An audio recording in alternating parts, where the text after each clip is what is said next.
Donc, au jour d'aujourd'hui, je veux savoir de quoi est mort mon mari et de savoir de pourquoi est-ce que la situation, soi-disant, s'est dégradée. Personne ne m'a appelé, personne ne m'a prévenu. Vous avez fait du corps de mon mari ce que vous voulez. Je veux les affaires de mon mari, surtout son portable, en urgence. Sinon, j'appelle BFM. Et quand ils ont entendu que j'appelle BFM, qu'est-ce qu'ils ont fait? Ben, tout de suite, je suis rentrée chez moi. Juste le temps d'ouvrir la porte, l'hôpital me rappelle. Madame Ekoutou, la directrice, la cadre du service et le réa veulent vous parler. Est-ce que vous pouvez revenir? Je dis, mais vous me prenez pour qui là? Vous avez tué mon mari, vous avez pris les organes, vous avez tout pris ce que vous avez besoin, vous l'avez tué, et là vous avez mis ça sur le dos de Covid-19, et je peux pas voir mon mari, je peux pas avoir ses affaires. Il ne va pas se passer comme ça. Je suis retournée à l'hôpital, et en retournant, je suis partie avec ma petite sœur et mon oncle. Comme mon oncle était en costume cravate, ils ont eu peur, ils ont cru que c'était un huissier de justice. Déjà, ils arrivent, on nous reçoit dans le hall. Oui, mais madame Ekoutou, vous pouvez comprendre et tout. Alors, les personnes qui m'ont convoqué, à savoir la directrice, la cadre et machin, je n'ai vu personne. On m'a envoyé une psychologue qui ressemble à une anorexique. Oui, madame, je dis, madame, excusez-moi, vous êtes qui? Je suis la psychologue, je dis, déjà, je suis pas folle. Je veux voir mon mari et ses affaires, c'est tout. Le reste, j'en ai rien à foutre. Allez chercher même le président de la République si vous voulez. Les personnes qui m'ont convoqué, je vais les voir. On m'a dit la directrice de l'hôpital, le réanimateur et machin. Vous êtes psychologue. Est-ce que j'ai commandé une psychologue? Je suis pas malade. Je suis en bonne santé, je suis en formation, j'ai toutes mes facultés, je sais de quoi on parle, je sais écrire le français, j'ai quand même un bac. C'est pas vous qui allez me dire ce que je dois faire. Je veux voir mon mari et pas quelqu'un d'autre. Alors vous arrangez, vous faites comme vous voulez, mais je veux voir mon mari entier sur un lit pour que je puisse le reconnaître avec tous ses organes, comme je vous l'ai donné. Il devait sortir la semaine d'après. Je ne sais pas pourquoi il est à la morgue.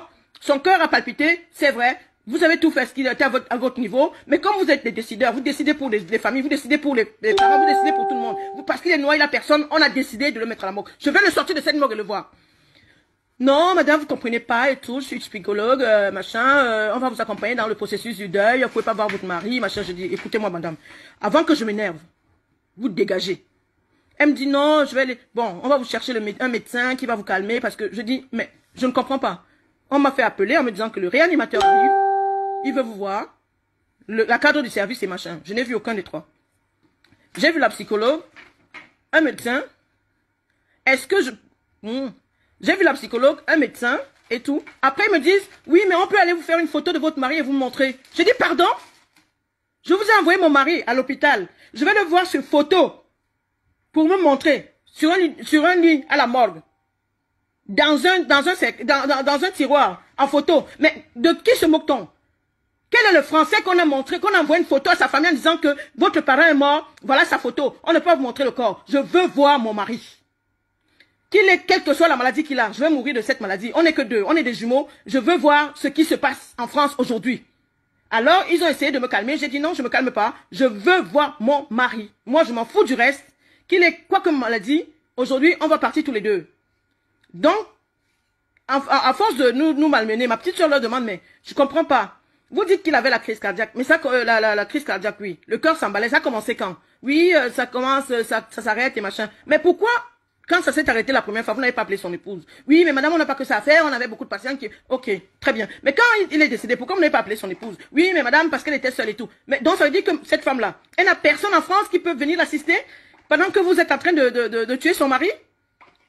Alors, ils ont décidé, comme je sais très bien ce qu'ils ont fait, puisque mon mari, c'était un vaillant, un footballeur, il n'avait aucune pathologie sur lui, ils ont pris ce qui était nécessaire pour lui et ils l'ont tué.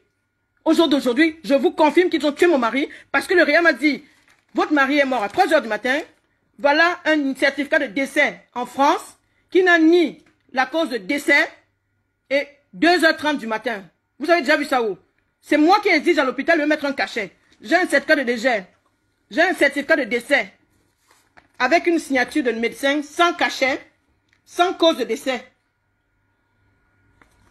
Alors, je veux bien savoir, vous tous. Et c'est marqué dessus, OK pour don d'organes. Alors, même quand on donne des organes, la moindre des choses, c'est de demander à la famille. Je sais que c'est... Mon mari, ça ne m'aurait pas dérangé de donner les organes si j'étais au courant de ce qu'il avait comme pathologie. Mais est-ce qu'on enlève les organes sur un Covid-19? Ça veut dire qu'on se moque de moi. Parce que quand quelqu'un a le Covid, tous ses organes sont foutus, puisqu'ils sont contaminés. Mais pourquoi est-ce que lui, sur son certificat de décès, il y a don d'organes? Mais il a donné de quels organes alors qu'il était en Covid-19? Je veux savoir de quoi est mort mon mari. Je veux voir mon mari en entier, Covid ou pas Covid, j'en ai rien à foutre. Je vais dans le même cercueil que lui, contaminé ou pas, j'en ai ras le cul. Mon mari, je veux qu'on me le montre. On m'a envoyé, on m'a permis d'aller à la morgue, mais juste faire la photo et on m'a donné la nuque de mon mari. Alors, si on vous permet de rentrer dans une chambre mortuaire, c'est pour voir, pour faire une reconnaissance de décédé. Mon mari, je vais faire sa reconnaissance, je ne le reconnais même pas, puisque je n'ai que la nuque.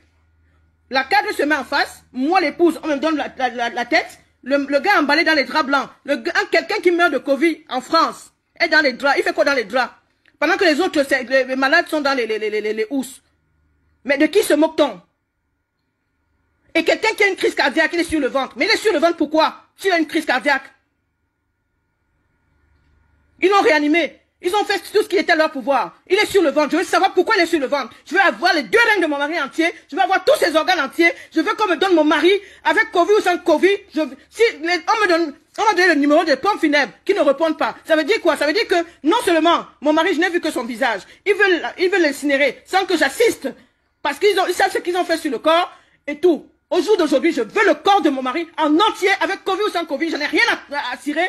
C'est moi qui vais l'enterrer où je veux. Et ça, j'exige. Et après mon direct, je vais appeler au ministère de la Santé. Je vais appeler la présidence aujourd'hui. Je veux le corps de mon mari. Il ne sera pas incinéré en France. Il sera incinéré au Cameroun. Et je veux le voir en entier. Il faut qu'on le sorte, qu'on me fasse une autopsie claire et nette. Et qu'on me donne son dossier médical avec tout ce qu'il a eu.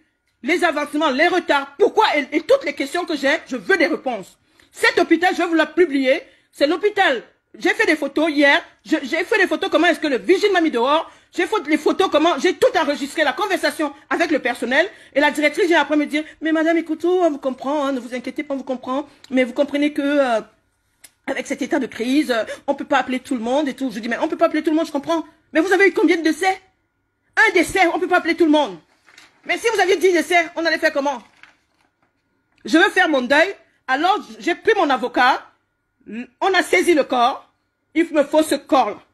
Donc, partager pour tous ceux qui avaient des patients dans les hôpitaux, que ça ne se passe plus avec ces patients comme ça. Parce que même quand vous arrivez avec le mal de ventre, on vous met en Covid-19. Même quand vous arrivez avec le mal de tête, on vous met en Covid-19. C'est facile. C'est trop facile pour prendre les organes des gens, les dilapider, parce que personne ne va rien dire. Non, parce que, non, mais madame, vous êtes seule. Mais qu'est-ce qu'il sait que je suis seule? Il n'est jamais venu chez moi. Il ne sait pas qui je suis. Est-ce qu'il sait si j'ai des enfants? Est-ce qu'il sait si j'ai une famille? Mais j'ai une famille de 60 personnes en France. Un petit réanimateur de merde.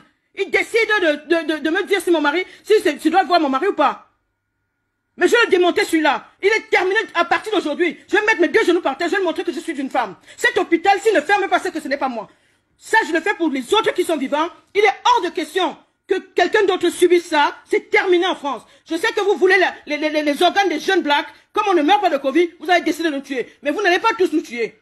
Vous allez tuer une partie, mais vous ne tuerez pas tout le monde. Alors, mon direct, c'est pour tous ceux qui ont des familles dans les hôpitaux. Prenez garde. Appelez tous les jours. Emmerdez-les. Faites ce que vous voulez. Mais ne laissez pas vos familles là-bas parce qu'ils pensent qu'on est seul et que personne ne dira rien. On peut prendre le sang comme on veut. On prend les organes comme on veut. On fait ce qu'on veut de vous. Mais moi, j'ai dit, c'est terminé. Terminé. Alors, mon avocat est en train de faire saisir le corps pour faire l'autopsie. Que tout le monde sache de quoi est mort mon mari. Parce qu'il n'avait aucun Covid. Les patients morts de Covid sont dans les housses. Mon mari est dans les draps. Il n'a pas à être dans les draps. Et si on lui met dans les housses, alors que je l'ai vu hier dans les draps, je vais m'énerver. La directrice de l'hôpital m'a donné le numéro de pompe funèbre. Elle me donne le numéro de pompe funèbre qui n'existe pas. Ça veut dire quoi? Ça veut dire qu'ils ont tout organisé, ils vont l'incinérer sans que je sois au courant. Il est hors de question que mon mari sorte de cet hôpital sans que je sois au courant. Je préfère payer une morgue privée, mais que ce corps va être incinéré. Je suis révoltée. Là, je ne rigole plus. Je veux que tout le monde partage. Je n'adhère pas à ça. Alors, je suis désolée. Je fais partie du corps médical. J'ai honte parce que moi, mes collègues, j'ai laissé un service où les gens prennent soin des autres. On est une famille. On accompagne les patients. Tout le monde me connaît dans le corps médical. On sait qui je suis. Quand je prends un patient, je l'accompagne jusqu'au dernier jour. Et quand la famille vient, on l'accompagne dans le processus de deuil. On a des psychologues dans notre hôpital. On a tout. On est des êtres humains. On accompagne des êtres humains. Des êtres humains. On m'a traité hier à l'hôpital comme si j'étais une merde.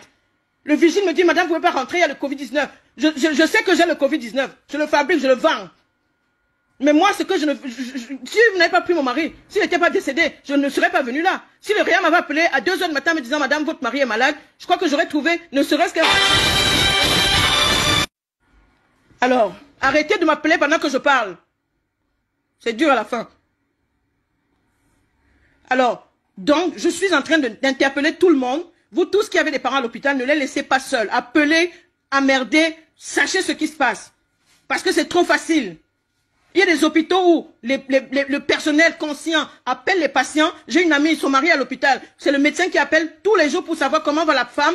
Ne vous inquiétez pas, votre mari va ceci, votre mari ça va cela. Alors moi, j'ai eu la malchance d'avoir un réanimateur qui lui... Comme il prend les décisions, parce que la petite africaine, elle a personne, de toute façon elle vient du Mali ou du Sénégal, elle comprend rien du tout. Non mais de quoi je me mêle quoi? Mon mari meurt à 2h30, on m'appelle à 8h.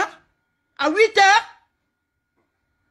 Mais pourquoi ils m'ont appelé? Ils n'avaient qu'à finir avec ce qu'ils... On mange pas les corps ici en France, ils avaient qu'à faire des sushis avec.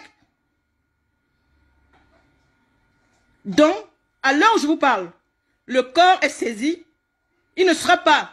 Avec Covid ou sans Covid, il ne sera pas incinéré ces jours-ci jusqu'à ce qu'on fasse l'autopsie. Donc, prenez garde. Avisez vos familles.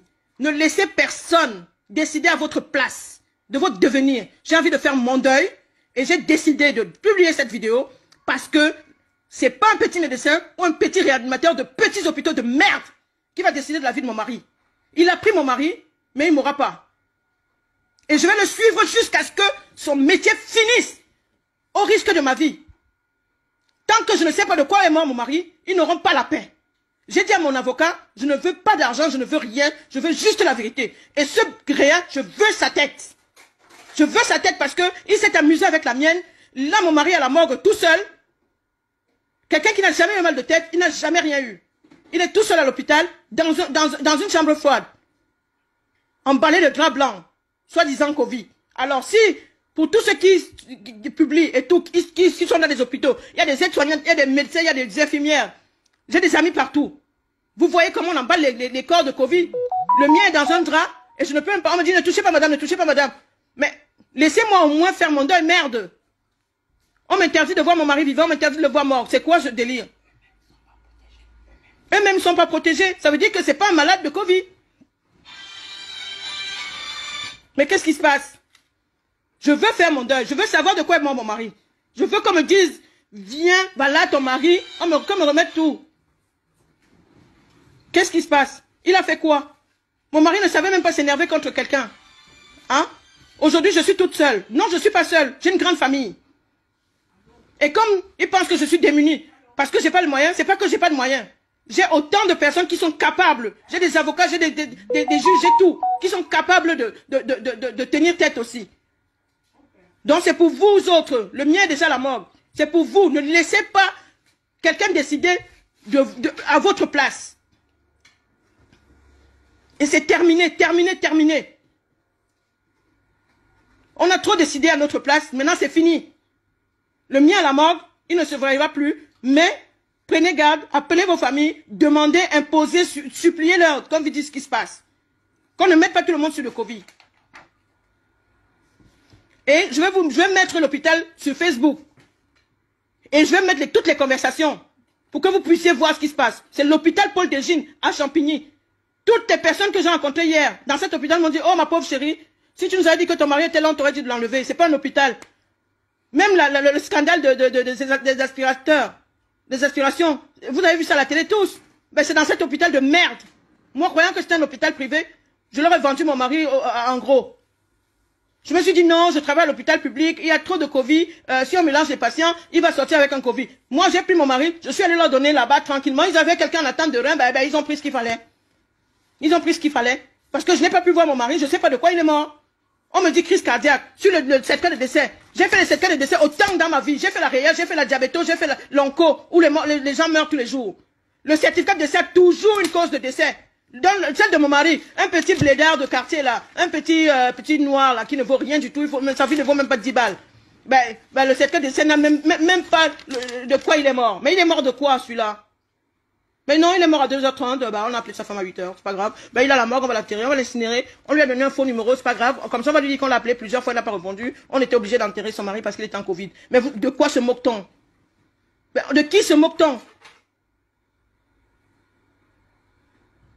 L'avocat a saisi. J'ai porté plainte. L'avocat a saisi l'hôpital. Le corps ne peut être incinéré, que ce soit Covid ou pas Covid, il ne sera pas incinéré. Il faut qu'on fasse l'autopsie. Mais je vais vous l'amener, ce Réa. Je l'aurai, lui, je l'aurai. D'ici demain, il va me dire 6 mois. Rose Ninga, épouse Ekoutou. Mon mari à la morgue, lui, il est dehors. Comme il s'est amusé, parce que je n'avais personne, je vais lui montrer que j'ai quelqu'un. Il va démissionner de son poste lui-même. S'il ne démissionne pas de son poste, c'est que je suis pas la fille de Dieu Tout-Puissant. Je vais lui montrer que les liens noirs et noirs. Vous ne décidez pas à la place des noirs. Vous êtes qui? Vous êtes qui? Comme maintenant, tout le monde peut se permettre de prendre les décisions. Même les décisions de la vie. Qui s'est donné de la vie là dehors? J'applaudis tous les soirs sur mon balcon. Mais j'applaudis quoi? Mais j'applaudis les vrais soignants. Ceux qui sont dévoués. Mais pas les inhumains. On parle de la médecine américaine. Aux États-Unis, on ne tue pas les gens pour avoir des organes. Quelqu'un doit être conscient pour donner ses organes. Hein? Quelqu'un doit être conscient pour donner ses organes. Parce que la première case qu'ils ont bien vue, c'est qu'il acceptait de donner ses organes. Mais quelqu'un qui a le Covid-19, mais on fait quoi avec ses organes, au fait? Non, mais je rêve. Dans cet hôpital-là, je vais vous mettre ça. C'est l'hôpital privé de Champigny, Paul Desgines. À la base, c'est un hôpital qui soigne les mains. Je ne sais pas comment ça s'est passé pour que mon mari, avec sa fièvre, qui se retrouve là-bas. Non, mais je rêve. Mais non, madame, je ne pouvais pas vous appeler à 3 heures du matin parce que j'ai estimé que de toute façon, ça n'allait rien changer. Ah bon? Ça n'allait rien changer. Mais maintenant, je ne peux pas voir mon mari. Au moins, je l'aurais tourné, je l'aurais regardé, j'aurais vu ce qui se passait. Quelqu'un qui est mort de crise cardiaque, il est sur le ventre. Mais de qui se moque-t-on? Quand on est en crise, on n'est pas assis, on n'a pas les mains sur la poitrine. C'est terminé, ça. C'est terminé, terminé. Appelez vos familles. Suivez-les. Parce que quand on appelle le SAMU maintenant, c'est Covid-19. Non, Covid n'a pas tué tout le monde. Covid ne tue pas tout le monde. Et tous ceux qui sont hospitalisés ne sont pas en Covid. On ne va pas étiqueter tout le monde en Covid. Mais même quand vous voulez tuer les gens, mais faites au moins semblant. On l'aurait mis dans une housse. J'aurais compris que oui, le pauvre, il est entré à l'hôpital, il a contracté le Covid là-bas.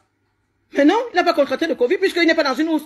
Quand on met des morts dans les draps blancs et que vous arrivez avec votre tenue de ville, parce que vous avez mis un masque et machin, et vous me dites qu'il est contagieux, il est contagieux, mais il est contagieux de quoi? De la crise cardiaque? Non mais je rêve. Je veux la tête de ce monsieur. Partagez ça pour vos familles. Le mien est déjà parti, il ne reviendra plus.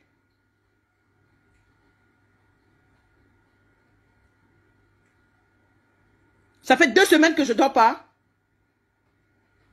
Les derniers mots que j'ai de mon mari qui m'appelle, chérie, si tu me sors pas de cet hôpital, ils vont me tuer. Ça veut dire qu'il a bien entendu ce qui se passait. Il a bien entendu.